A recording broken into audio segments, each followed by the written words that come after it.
while there are probably no neo-pagans watching this, there's certainly a whole kind of a thing of people out there who are trying to reconstruct some kind of old Germanic paganism, some kind of old European paganism. They create their own religion around this, and it's a religion which has absolutely nothing to do with ancient Germanic paganism. I mean, really nothing at all to do with it. It really doesn't.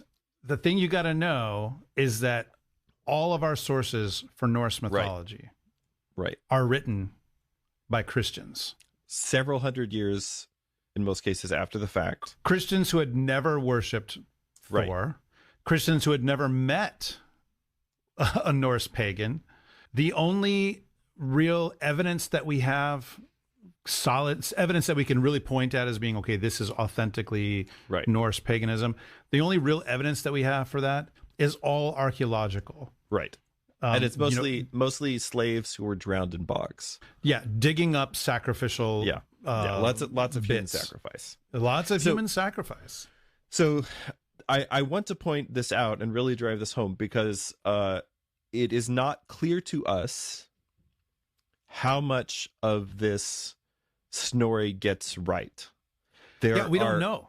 Very obviously, there are very obviously places where Snorri himself and nobody else living around him actually remembers what this is a reference to. Not so much in today's, what we're going to read today, but later on in the Prose Edda, there are many cases where it's really not clear actually at all that anybody remembers what the actual story is. And it seems as though Snorri sort of makes something up, and the places where he makes things up they're evident because they're the parts that maybe seem to fit less. They're also usually the funnier parts. Yes, that's right. Like if you're looking for a pure, pristine, unchristianized, unfiltered Norse paganism, that does not exist. I'll go a step further and say that even the Elder Edda, like the old stuff, it's not clear that those stories, which were being, let's say composed by pagans, were done without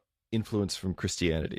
A lot of the stuff that has to do with like the creation of the world and the end of the world, like the really apocalyptic stuff, which is like the Ragnarok and all the stuff that people are really into. Yeah. A lot of that stuff is probably a result of Christian influence before the Germanic conversion. Yeah. So there's a number of different ways that Christianity gets into the Norse myth. Right. One of the ways is Christians who are writing it down and maybe editing it, maybe adding stuff to it, maybe highlighting the parts that they think are the best. But then also Norse pagans interacting with Christians and simply absorbing, because the way that religion, especially pagan religion, works, it's not like, oh, we have this body of beliefs and this, like, we have a Bible of our own. No, that's not the way it is. It's very absorbent. It's very, and the reason I want to emphasize this is because people do this stupid thing where when they come across, I'm really, really sorry. I just have to get the rant out of my system and talk about what it is. Let me get this out. All right, people do this stupid thing where when they come across something that is in some other world religion that is similar to Christianity, they say, "Oh, obviously Christianity was influenced by this other thing," right? And the influence never goes the other way.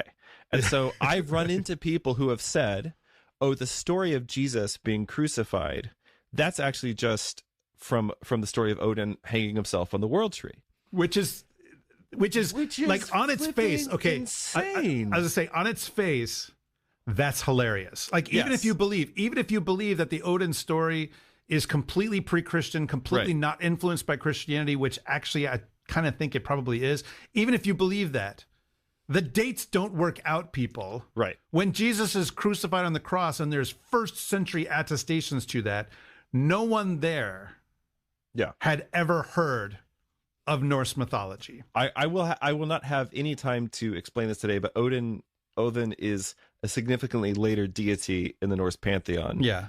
I mean, we can talk about Tacitus, I guess, but Tacitus doesn't seem to know anything about And we don't even know what Tacitus really knows about the people in Germania. In any case, Odin is a significantly later deity, and if there's any influence, it's from Christianity into Norse mythology. Almost. All right, so I'll stop ranting. Okay. Now. Okay.